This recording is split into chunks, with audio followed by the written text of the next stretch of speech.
It's been so long ago, you forget a lot of things. Or you don't want to remember part of it. Of course, you're young, you don't know. When you're young, you don't know what's going on until you experience some of it. And I felt that you were bound, duty bound, to defend your country. You didn't like it, but that's what you had to do.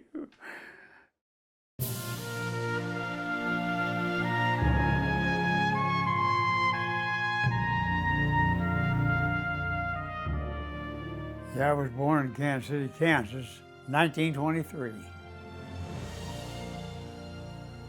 I had one brother. He was 2 years and 4 months older than me. I was drafted in March of 1943, went to Fort Leavenworth, and I was 19 when I was drafted. I went to basic training in Camp McCall, North Carolina. It was a new camp, new barracks, everything was new, and it was out in the middle of nowhere in North Carolina. We walked for miles. It didn't make any difference. Of course, they had to be hard. I know they had to be hard because we were civilians. We come in, we were kids, and they were tough. They had orders, and that's what you followed, whether you liked it or not. The first weapon that I received was an M1. It must have weighed about 9 pounds. It was heavy. And that's what put me in a motor squad. I was first gunner on a 60-millimeter mortar. And after they put me in the mortar squad, I had the folding stock carbine.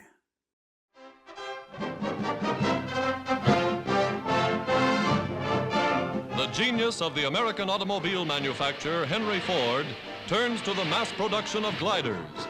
Giant Army transport gliders made almost entirely of spruce and plywood. At Camp McCall, we were taught glider training, and I had never flown. I'd never flown in an airplane till then. And I wasn't afraid. They called us glidermen, and it was a new 17th Airborne Division. That's where it was made up, was at Camp McCall. And we weren't getting any more money. We got the same pay as the Army guys. And there was always conflict between the glidermen and the paratroopers. They were fighting all the time. The wings was the only solid thing on that glider. Everything was canvas over aluminum tubing, and we called them motorless coffins. I had 13 glider landings at Camp McCall, and we left Camp McCall in 1943 to go on maneuvers at Camp Forest, Tennessee. At Camp Forest in 1944, I joined the paratroopers. They give us all a chance to join up, and we joined the paratroopers. They sent us on a ship called the Wakefield. It was a luxury liner, and when I was in England, we were stationed at an English Army base near Swindon in England. And that's where we stayed from August or September to December when we went in combat.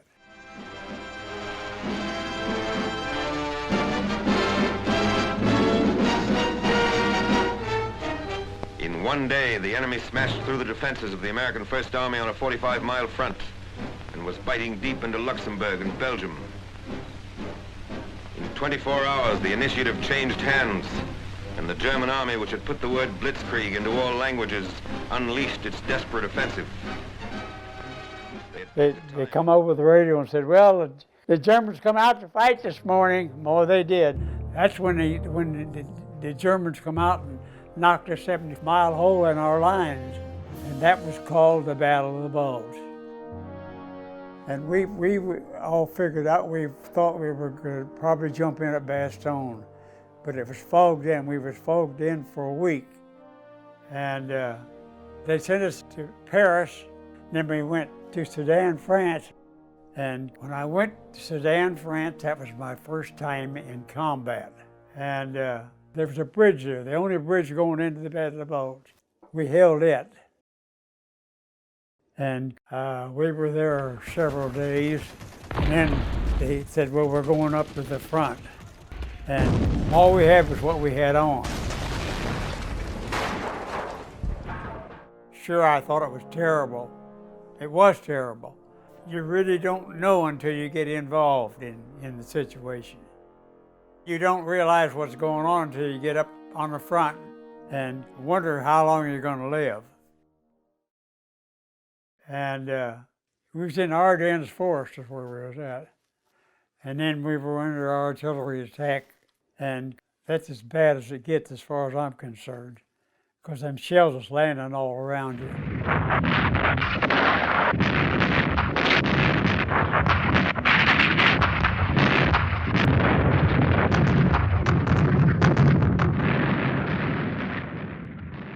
If a shell hit a tree, the fragments went every place. Of course, it was worse when we were on the ground out in the open, because them shells were landing very close to us. I got saved when I was 14, and I was 19 when I went to the Army. So I knew where I was going if I got killed. I wasn't worried about that. But boy, that artillery fire is tough.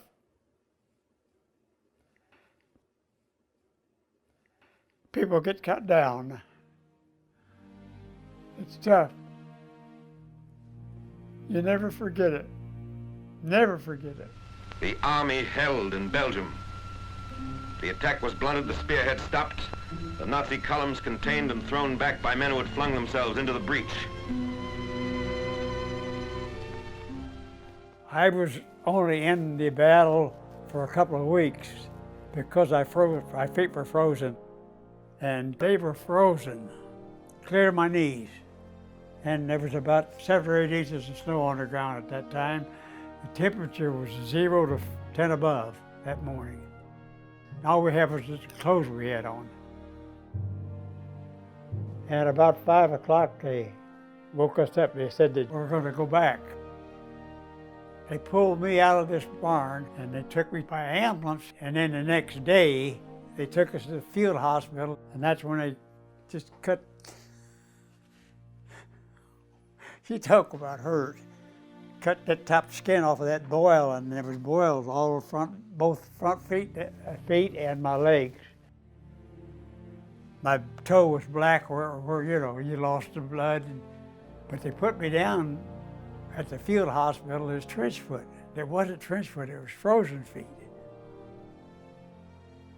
They sent me home on a hospital ship, and once we got home on the train, they deposited me at Fort Carson, Colorado, the hospital when I come back home. I suppose they had hundreds of boys, that lost their feet, part of their toes, part of their feet. I just lost part of my big toe and second toe on my left foot.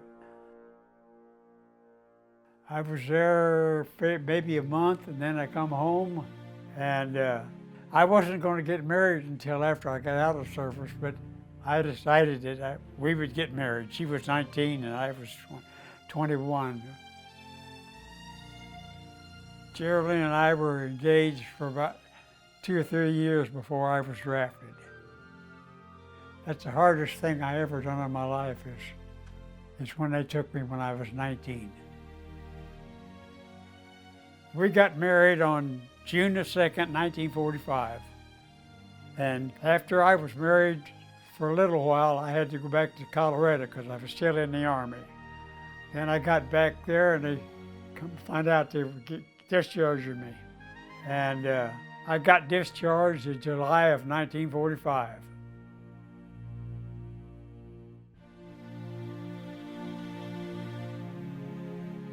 Me and Geraldine were married 55 years. We were very happy together. She loved me too much. She loved me. There wasn't anything she wouldn't do for me. I never could understand it. I miss her. She's been gone 18 years. But God was still good to me. I can't complain. She lived to be 74. The children we had, our first one was a girl. Her name was Hope. The second one was a boy. His name was Harold Cherry. And the third one was Kristen. 5 grandchildren and 12 great-grandchildren. I spent 35 years as a Kansas City, Kansas fireman, made the biggest fire that Kansas City has ever had. 6 men were killed.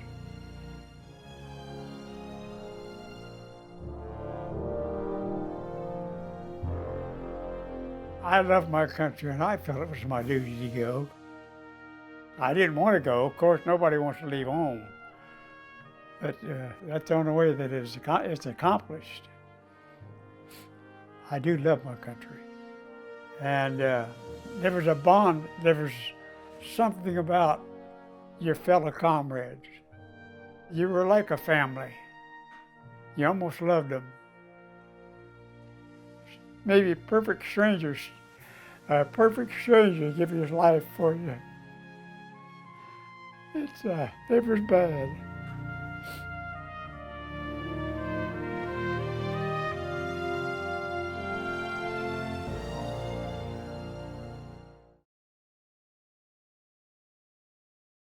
I turned 18 in 1945, and I went down and signed up for the draft, and I was given my induction notice right then.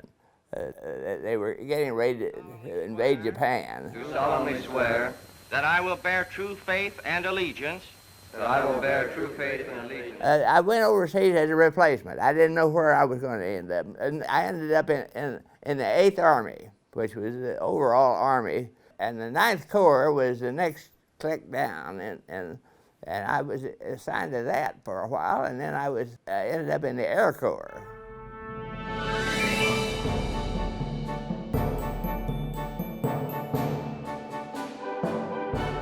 When I was drafted, they assigned people. Some people went in the Navy, some people went in the Marine Corps, and some people went into the Army. Well, I didn't have a choice. United States Army.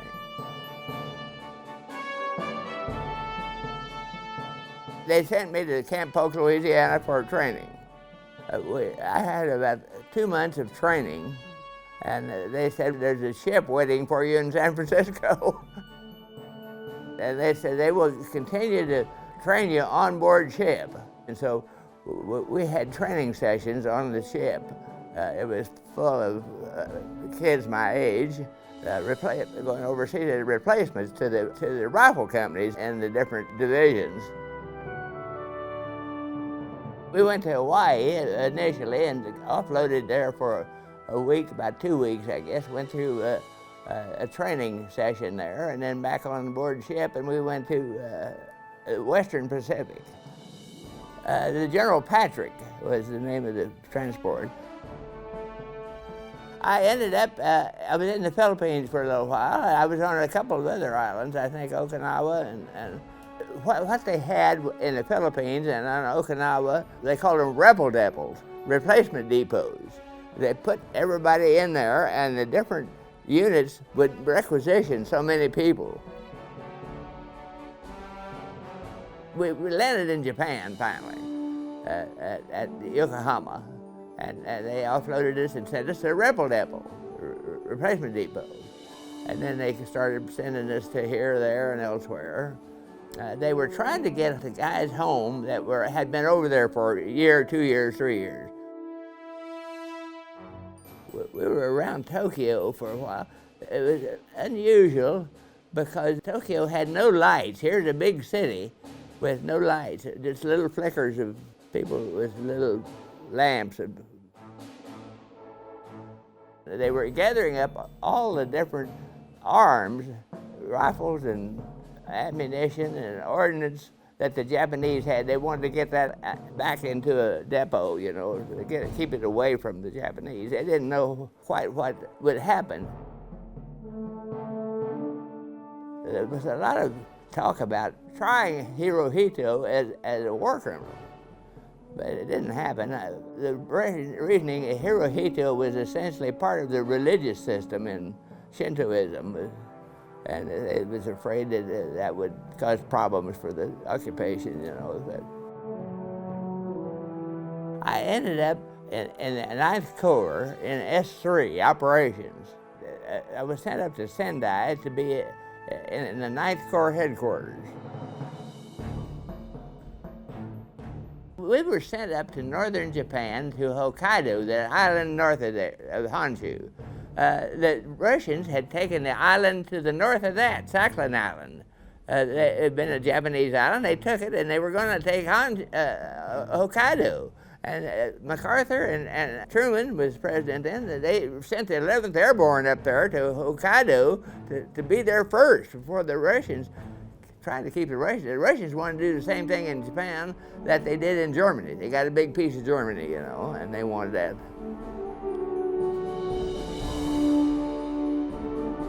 I was there till January 1, 1947, and all the draftees were to be sent home. And then I went home from there to the separation centers in California or wherever. I was discharged there, yeah. Camp Stoneman, California, 1947.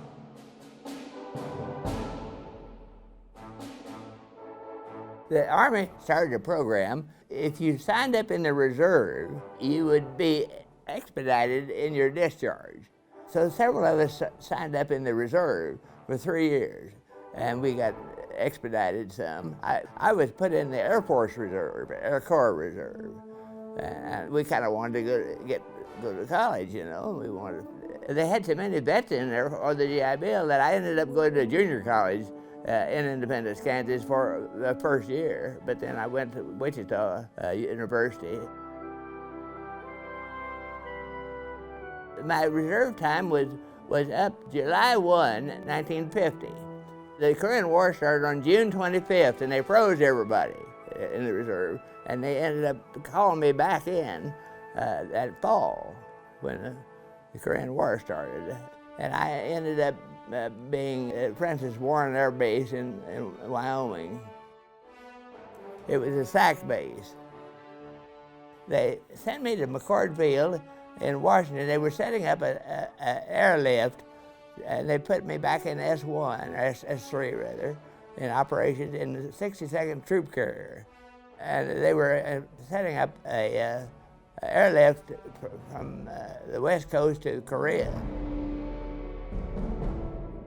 They decided I was surplus at McCord Field. I was going down to Portland, to the Portland Air National Guard.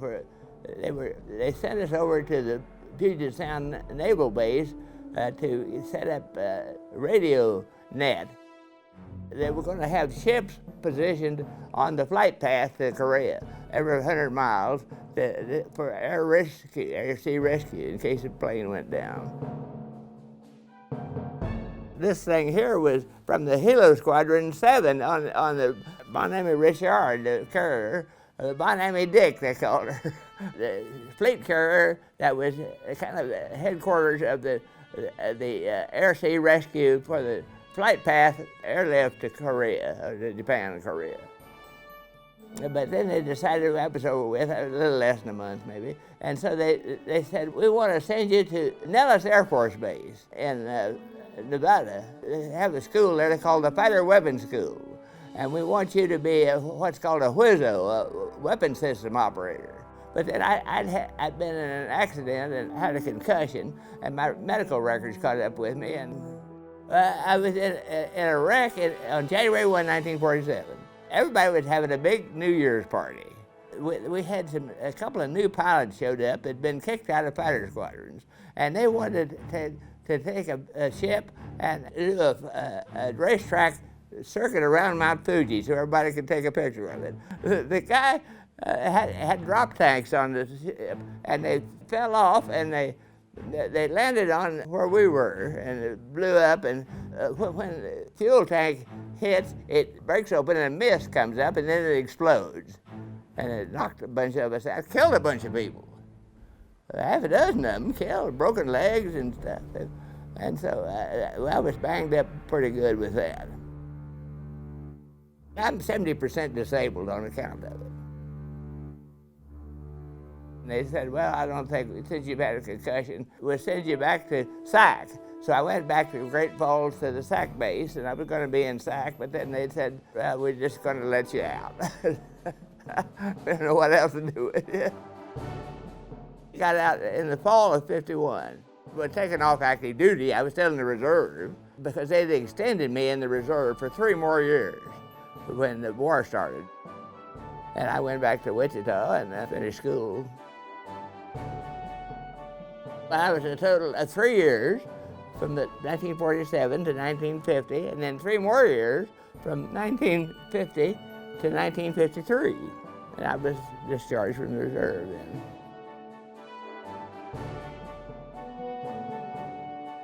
I was living in Kansas City. I was working for a brokerage firm. I met Janet there. We were married 60 years, almost 60, 59. She died last fall. I've been 60 years this year.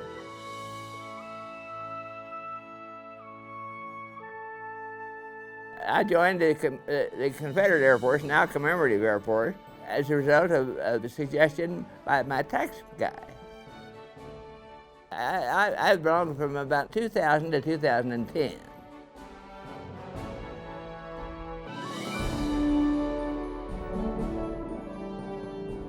My father had been in World War I, and my mother said, if you're called up, you should go. You know, you shouldn't try to avoid it.